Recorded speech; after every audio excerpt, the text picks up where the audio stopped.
Welcome to Beavers Wealth Management's February 2025 edition of Let's Talk Markets. As you know, it's our goal to continue to grow Let's Talk Markets with the intent of educating and empowering the families and businesses we serve.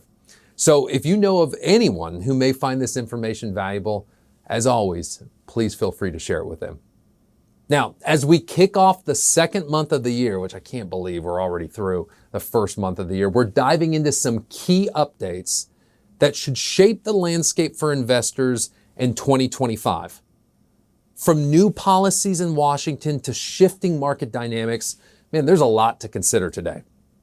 So it's a time to reflect on what's working now and what might lie ahead. As I've said, we truly appreciate you joining us today. And so let's get started with a look at the biggest headlines from the past month, and then what this means for your investments moving forward.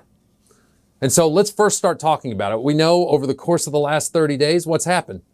We have a new president, right? And this is an important change and a lot of important changes for investors. And so as we step into February, it's hard to ignore what's been on everybody's minds since we last spoke. A new president in the White House. On January 20th, Donald Trump officially returned to office, and his administration has already started making waves in the financial world. You know, I'm kind of curious to know, how many pens do you think he's gone through with all those executive orders? As investors, we're closely watching several key areas that could have significant implications for the markets. And so to preface this, at Beavers Wealth Management, we believe the long-term trajectory of markets, it's not determined by who is in the White House. Instead, the long-term trajectory of markets is fueled by two things, and we've talked about this in Let's Talk Markets in the past. It's corporate earnings and interest rates. That being said, what does Trump's return mean for the markets? Well, Trump's return brings new policies that could shape the direction of the economy in 2025. So why don't we break down the major points that we've been watching closely? And the first one is corporate tax cuts. Trump is proposing to lower the corporate tax rate from 21%, which it is currently, to 15%. So let's take a look at this chart. And I think it's interesting and it's worth noting that corporate income tax has steadily decreased over the last 50 years. Now you can see the most significant decrease actually takes place during Trump's first term. It's what we've been experiencing over the course of the last 9 years. We've also talked about this in the past. That also comes to the end of that cycle, that 10-year cycle at the end of this year. So if another tax plan is not approved before the end of this year, we will see corporate tax rates increase. Now, this would be to go from 21 to 15. That would be a significant reduction, potentially encouraging more business investment, increasing profits, and driving growth in certain sectors.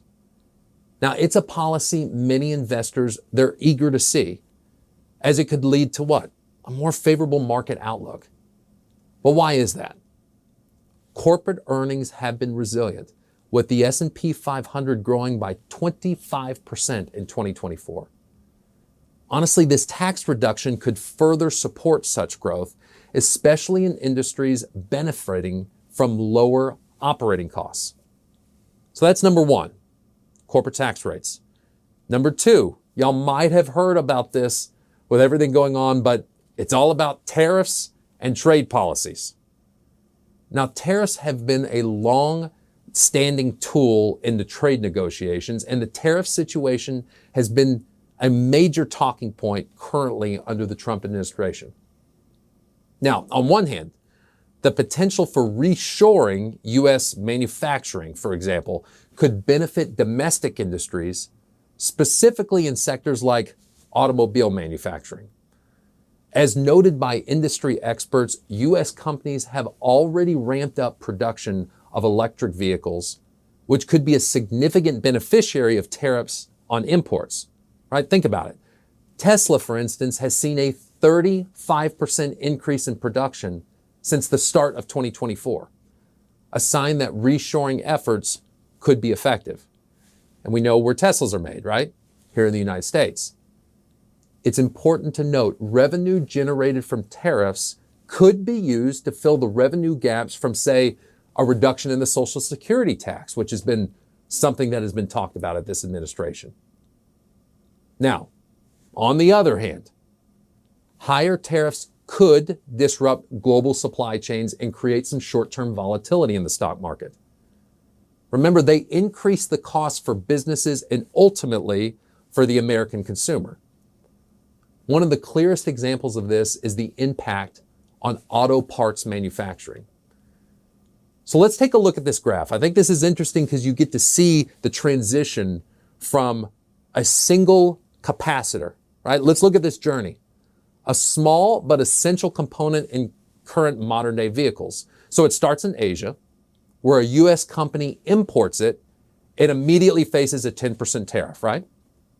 Well, from there, it travels to Ciudad Juarez in Mexico, where it is inserted into a circuit board. All right, when that component makes its way back into the US, guess what? It's hit with another 25% tariff.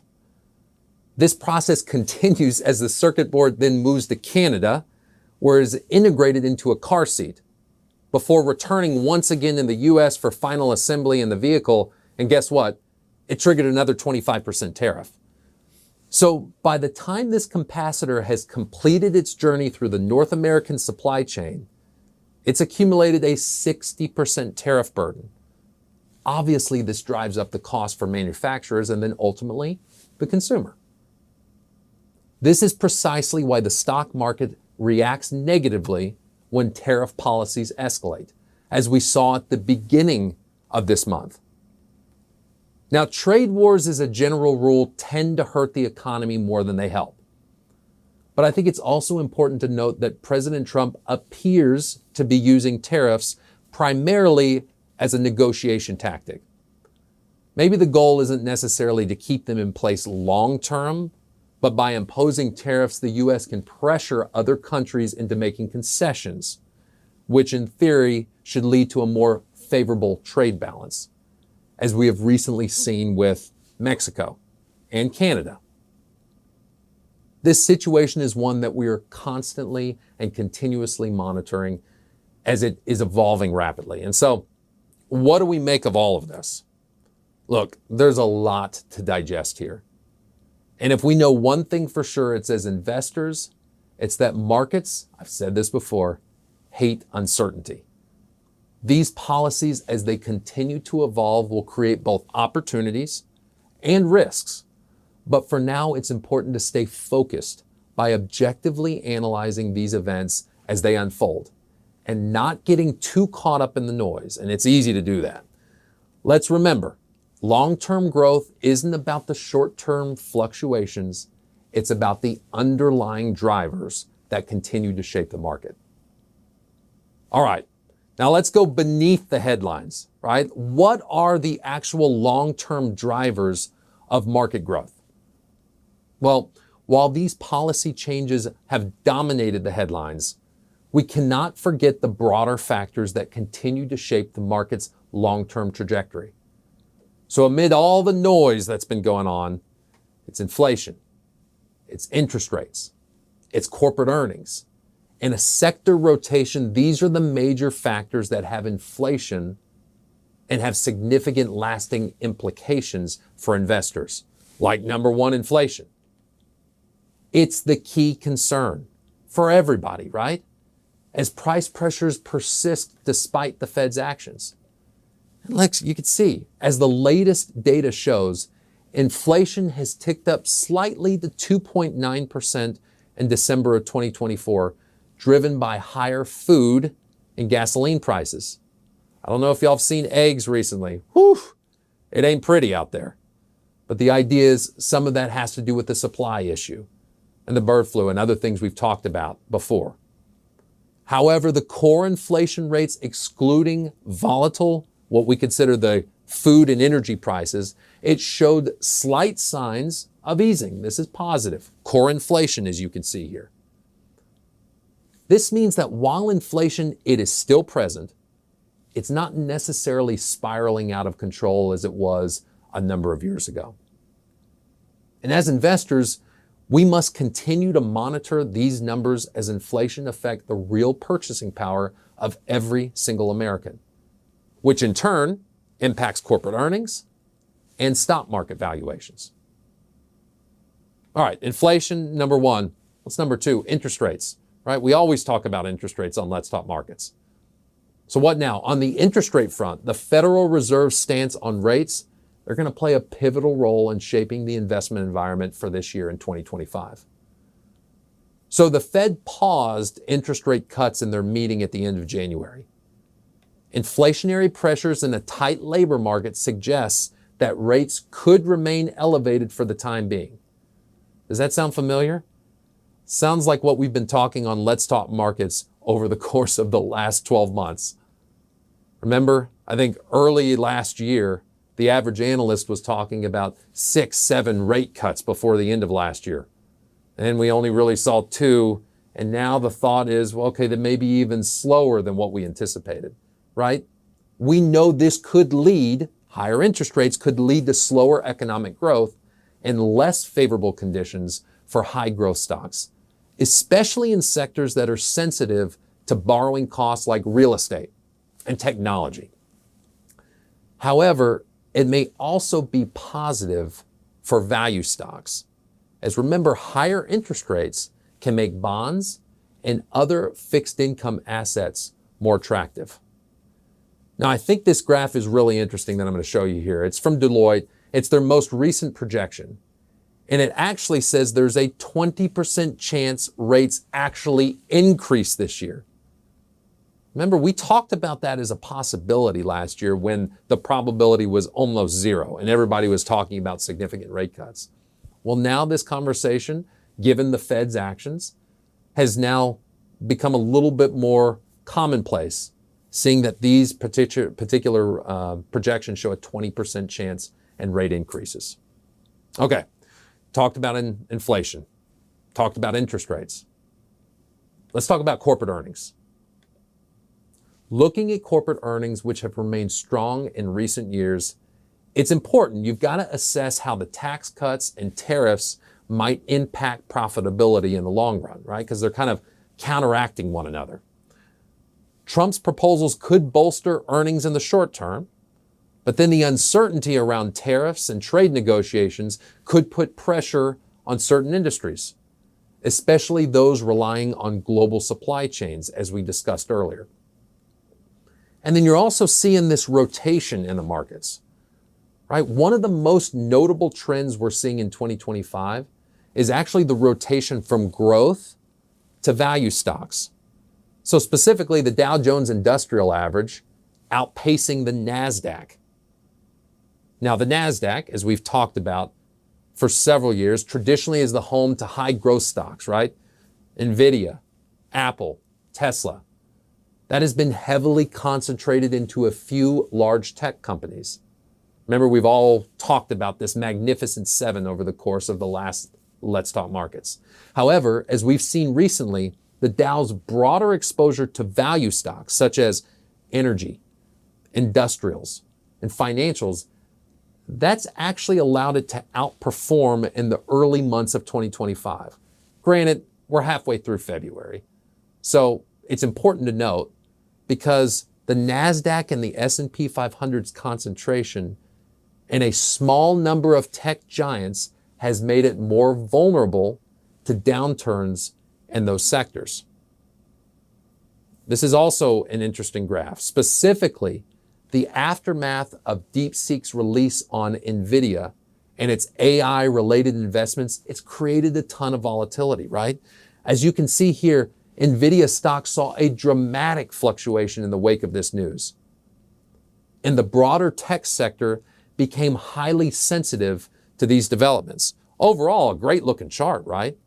And as you can see over the course of the last month or so, pretty dramatic pullback after the information that came from China with DeepSeek. Meanwhile, the Dow benefited from strong performances in energy stocks, which surged by 10% in January, and also financial stocks.